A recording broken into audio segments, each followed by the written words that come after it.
I love winter. আমার মনে হয় উইন্টারে অনেক ধরনের স্টাইল করা যায়, অনেক ধরনের আউটফিট পরা যায়, অনেক জায়গায় ঘোরা যায়, মজা করা যায়। Winter is nice. পিঠা পিঠা তো আমার ভীষণ পছন্দ। আমার মনে হয় যে আমি ভাপা পিঠা খুব পছন্দ করি, স্পেশালি আম্মুর হাতে দুধ চিতই পছন্দ করি, আম, পুলি পিঠা পছন্দ করি, অনেক ধরনের পিঠা পছন্দ করি।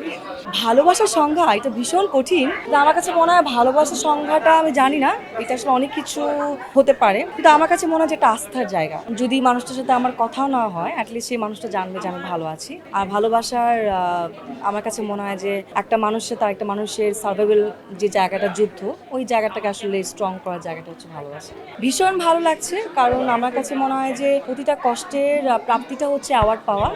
অ্যাওয়ার্ডটা আমার জন্য আসলে খুবই স্পেশাল, এবং যখন সেই অ্যাওয়ার্ডটা আসলে কোনো একটা কাজের জন্য আসে সেটা আসলে ভীষণ রকম ভালো লাগে। তো আজকে আমি যে অ্যাওয়ার্ডটি পেয়েছি সেটা হচ্ছে অপুরুষ ওটিটি একটা ওয়েব ফিল্ম, যেখানে মোশাররফ ভাইয়া ছিলেন, মাসুম রেজওয়ান ছিলেন, তারপর হচ্ছে উজ্জ্বল ভাইয়া ছিলেন, আরও অনেকেই ছিলেন।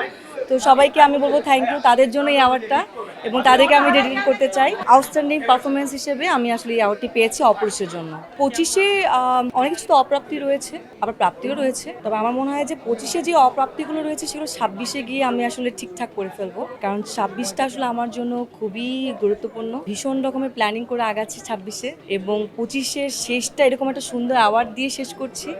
আমার মনে হয় 26টা দুর্দান্ত হবে, আল্লাহ যদি ঠিকঠাক মতো রাখে।